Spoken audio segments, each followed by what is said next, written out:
to Eastside Parkways Radio, where we come together every single Saturday to talk about the future of a fully restored Humboldt Parkway.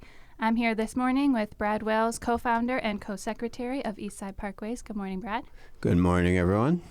And if you were just listening to the mayors, Mr. Sean Ryan and Carrie Saunders speaking, they were actually just talking about the Parkway and about the importance of the city becoming the lead on the project. And Mr. Ryan has a challenge to get 100 lifeguards, I believe by the end of the summer, for the summer, and then he'll jump in the pool with his suit on. And so we have actually a proposal that once we get the Parkway fully restored, that Mr. Ryan will ride a horse down the middle of the Parkway. I'll provide the horse. So we just need Mr. Ryan to agree to that additional challenge. Just like the original Parkway. Just like the original Parkway. Now, Brad, why couldn't Mr. Ryan ride a horse down, say, a boulevard? And what is a boulevard? Well, that's going to be today's topic. I think first we should say if listeners want to call in, would you like to? Absolutely. You can call in, join the conversation, add on to that challenge for Mr. Ryan to ride a horse down the Parkway at 716-837-1112 if you'd like to join the conversation. All right, so there's many proposed fixes to the disaster that is the current Route 33 Kensington Expressway that ripped the heart out of the East Side back in the 1960s. There's the CAP, which is really a tunnel. Legally, it's a tunnel. Boulevard options, and there was the full restoration option. In the environmental assessment, they looked at 10 concepts. They did not look at them as seriously as they will have to in the environmental impact statement process. But, we want to make sure that the right project is done, ultimately, and the best project. It's a huge effort. It's taken 20 years to talk about and work on this. And so we want to make a distinction between how to get there and maybe how not to get there. And we have a little slideshow here. We're doing the facts show, third version of the facts show. Hopefully it's the last one for a while, and we'll get back to hearing voices from the community. But essentially, this is a huge opportunity, a tremendous opportunity for the East Side, and we have the first ever citywide park and parkway system in the history of the United States by the most famous landscape architect of all time, Frederick Law Olmsted. It's an international design treasure. It should have a ability to have a farmer's market down the middle. You should be able to go and hang out in the middle on a piece of grass. You should be able to ride a horse down the middle, I think, just like the original. And you can't do that with if there's a boulevard running down the middle, because the boulevard would have through lanes of traffic. At least that's what happened in the region's central process. They had a total of 10 paved lanes, and down the middle were 2 paved through lanes with two shoulder lanes as well. We're running slides at the same time here, so this is a slide. And if anyone would like to see the slides, our radio broadcasts are recorded on YouTube by the fabulous Mr. Steven Rosenthal, and posted. You can go to our website and see the postings of many of the shows that we've been doing since October. Absolutely. I think the man behind the camera does not get enough credit for the amazing work that he's been doing in documenting this process, and I'm looking forward to seeing what he's going to put together. We do have a caller on the line. Caller, good morning. Good morning. I can hardly hear you, so you probably need to turn the volume up. Hi, Brad. Hi, Maddie. How you doing? Good. How are you? Hi, Betty. I'm doing well. I'm glad to see that we have been given an opportunity to do the reset, to do that reset button that everyone talks about. And I'm glad that the governor is willing to consider other options and one that would have been in place in 2024 had the committee not stepped in and say this is not fair because we have not had that public engagement that we need to have. I'm glad to see that's happening. I'm hoping that with the Assembly District change in leadership, that there will be a renewed effort of the person who replaces our current elected official to really set and have meetings with the community and just say from their perspective how community engagement has to be a part of this process. And I'm also glad to see that Mayor Ryan was originally reset as well because Mayor Brown did not make a decision one way or the other. So I'm glad to see this former Senator Ryan, now Mayor Ryan, willing to have the City of Buffalo take leadership to be the lead agency for this project, which he should, and we should, because it is the City of Buffalo with 33 removal that we're talking about. I know we're focusing on 33, but I'm concerned about the 33 that encompasses Humboldt Parkway, where we are trying to get the trees restored where they used to be. So thank you for the opportunity to talk, and I'm just saying keep us the good work, but we need to have community to engage. We need to have the community to attend the meetings, and I hope you will announce the next public engagement meeting that the DOT has, and also the next East Side Parkway Committee meeting that we have every first and third Wednesday. Will be starting in June. Yeah, we're going to, we have one more Thursday, Jean. We have the 30th, April 30th at Merriweather. And then we go to actually Lincoln Memorial at, I think it's 631 Maston for the month of May. And that's when we're switching to Wednesdays. Okay, that's great. Yeah, first. So the next one will be at the Merriweather, April 30th? April 30th. Yes, correct. What time? 5:45 p.m., as always, till 7:30. Okay, great.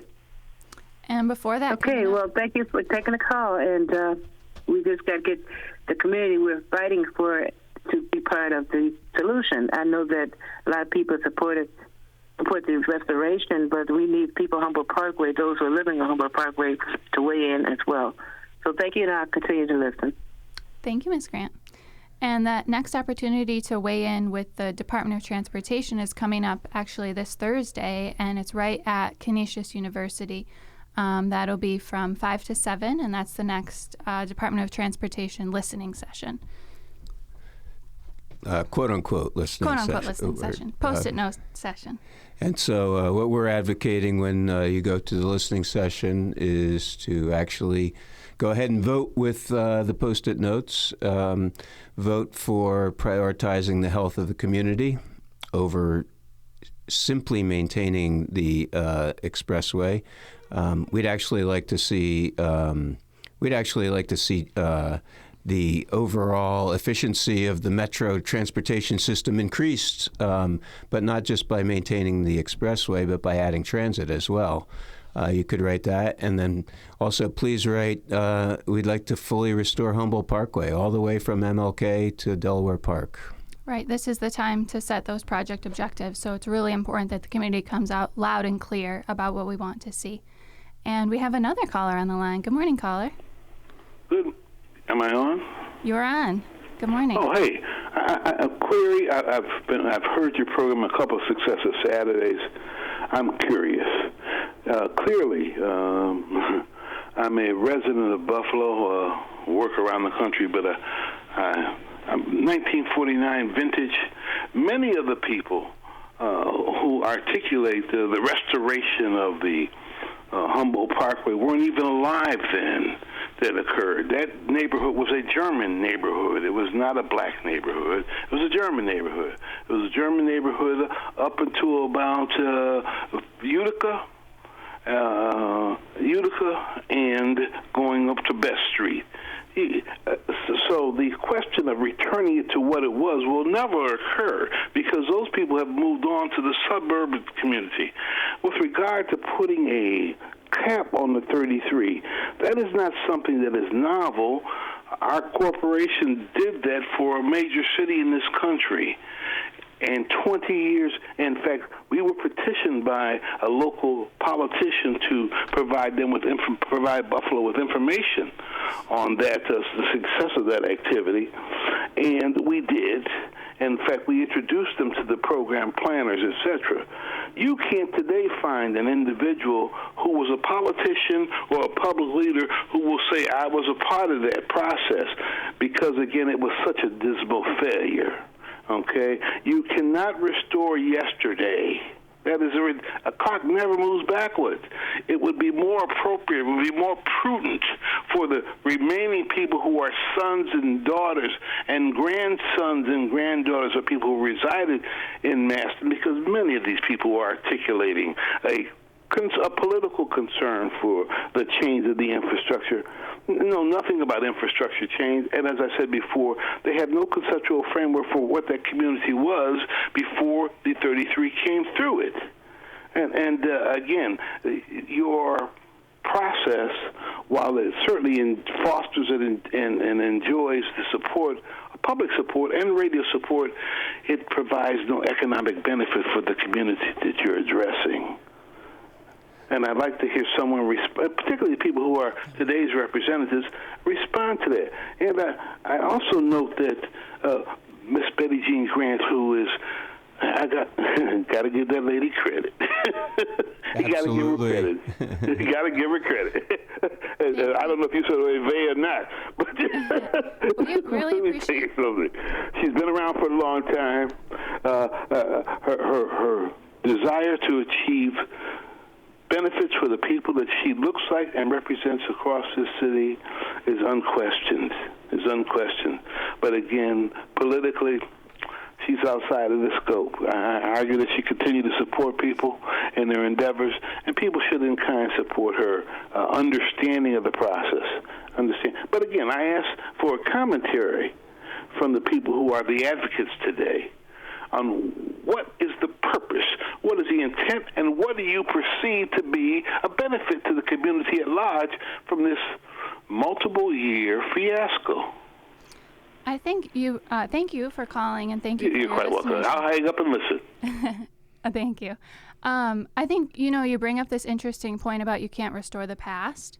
And, when we're talking about restoring the Parkway, we're talking about restoring the Parkway in order to build a better future for our city.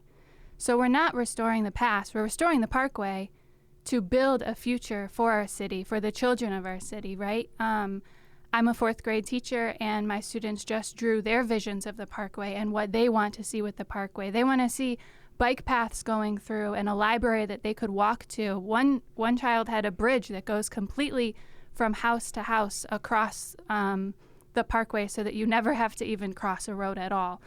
And so that's what we're talking about when we're talking about restoring the Parkway, is what do we want the future of Buffalo to look like? And we were just talking about the listening session and how they're asking about pulling in public transportation, about pulling in how do we want to get around our city? What do we want our city to look like?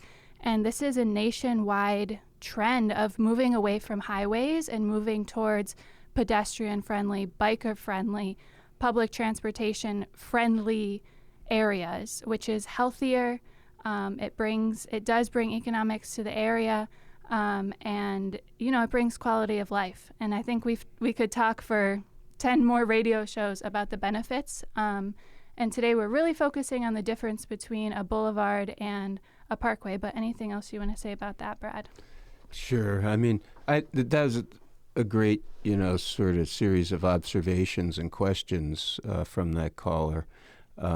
We do know it was originally, at the time of the destruction of the Parkway, what was not a black neighborhood. It was actually, I think, German, Polish, and Jewish, according to Terry Robinson. It was a wonderful mix that he remembered as a kid, and since then, though, it has become, an epicenter of the black population in Buffalo.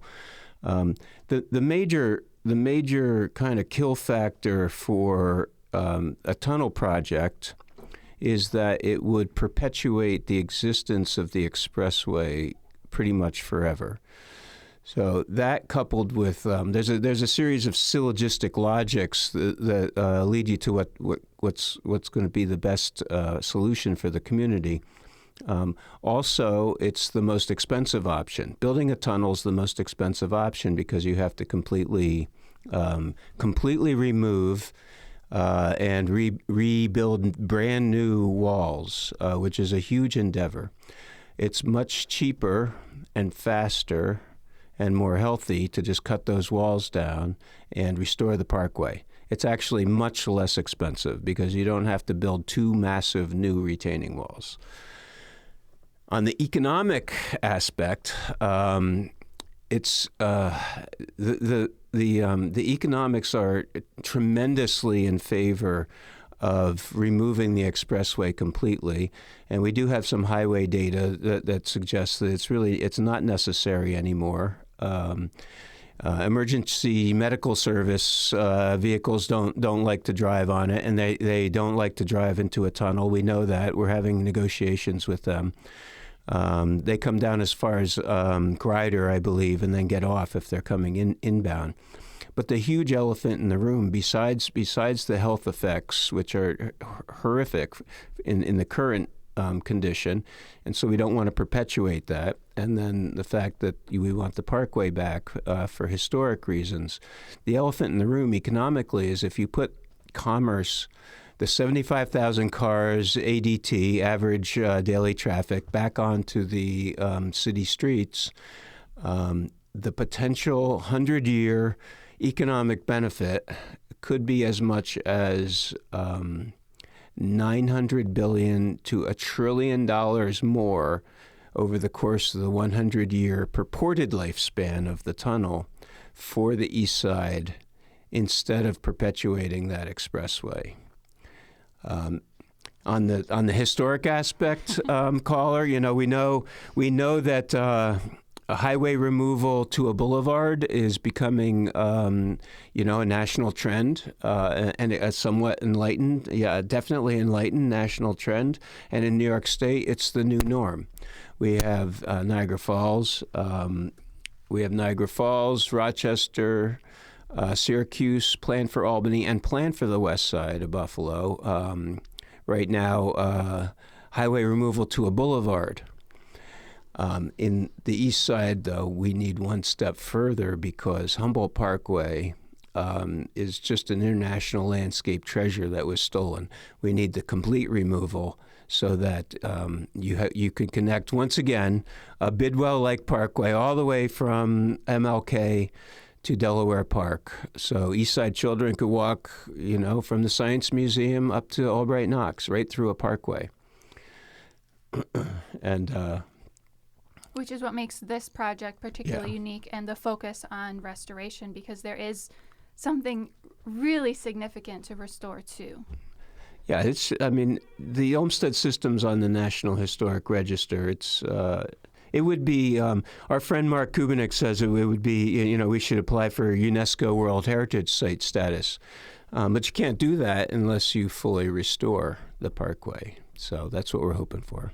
And we have a caller. Good morning, caller. Yeah, good morning. Good morning. I'm calling again because the gentleman mentioned my name, and I'm saying why I support the restoration of the parkway as opposed to the tunnel. The tunnel, because the air filtration mechanism was taken out, the tunnel became an issue of safety concern because people know that carbon dioxide and other gases kind of linger when there's an enclosed area. And so by them taking that air filtration out, they're kind of lost favor with a lot of people of thinking about having that tunnel, as well as toxins being emitted from the north and the south corridor, which would have those neighborhoods have more toxins they have right now.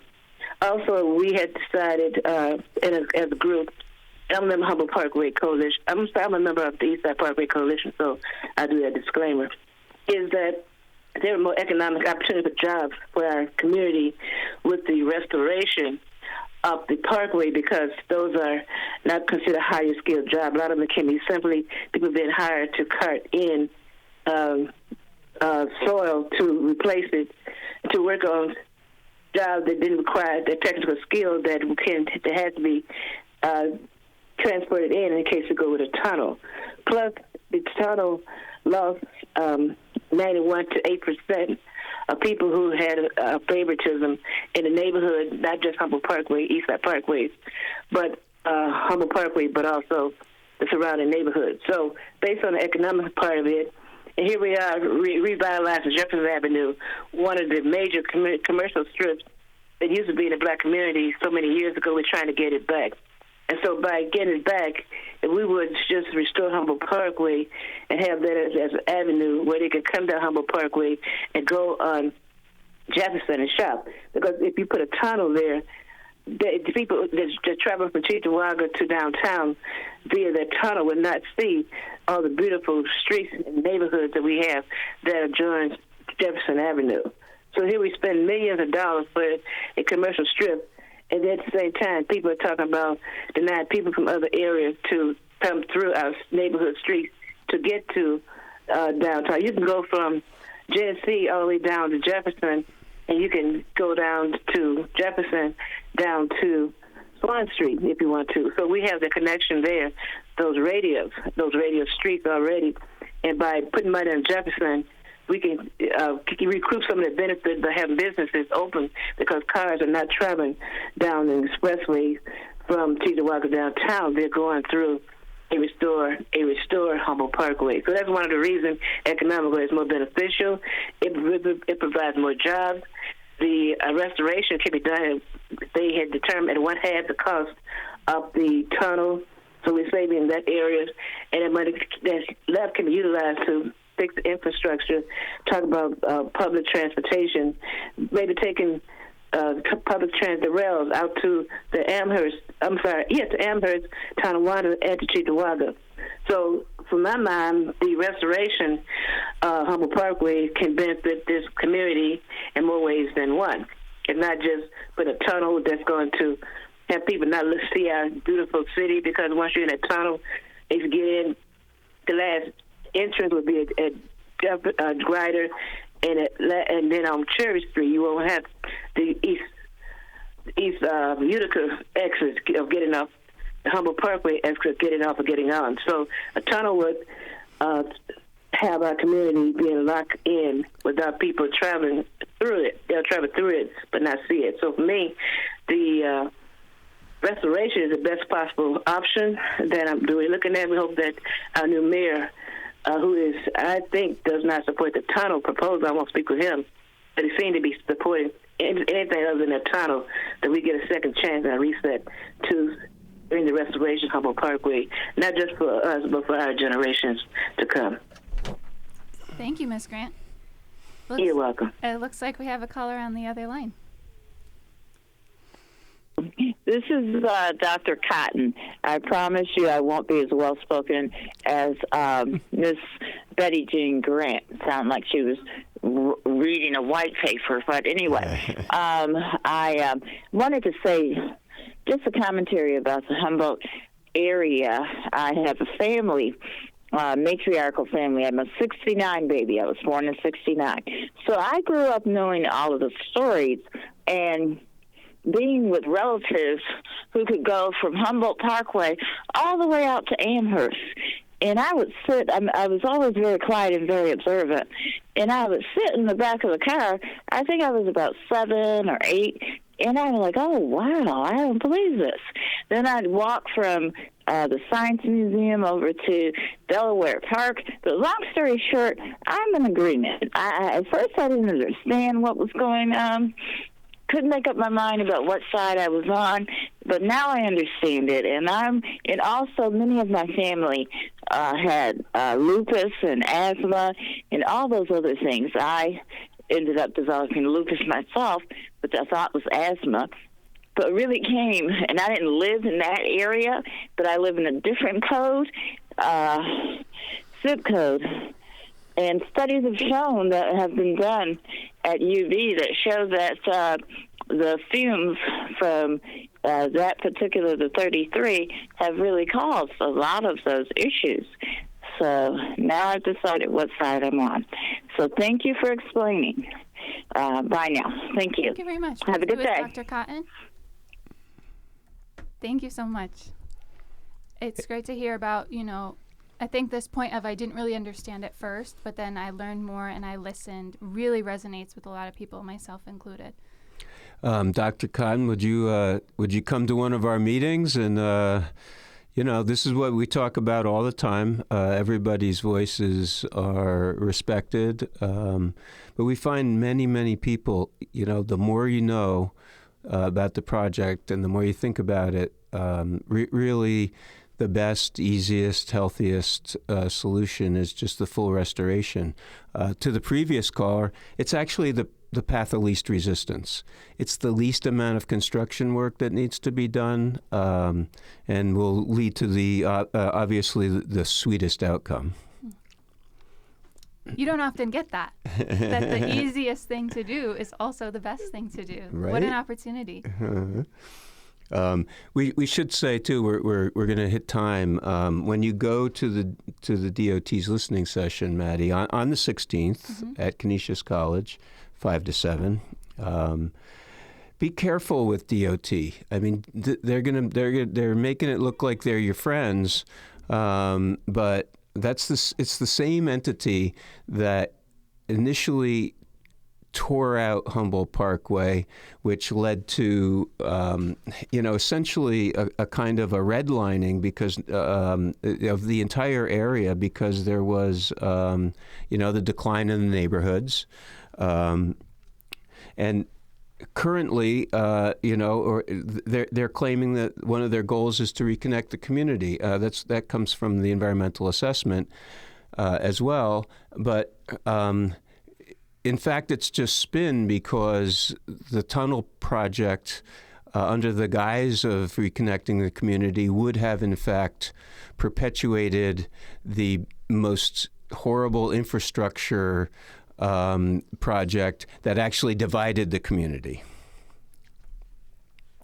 And that listening session is at Science Hall at Canisius University. And you can go to Queen City Forward New York, their Instagram and why. To look up those details in case you forget where it is or when it is. It's really important to go. It's also important to submit a comment card when you go. Definitely fill out the Post-its, but those comment cards are the public record of what the people want to see happen with the 33. We should also emphasize, please come to our meetings or go online and check out our website. We would like to we're just here to talk about what's best, to try to put truths on the table, stack some truths and see what the result of that should be. And, please get involved. Come talk to us. We want to talk to everyone. And thank you so much for calling in today. We hope to see you at our next meeting, which is April 30th.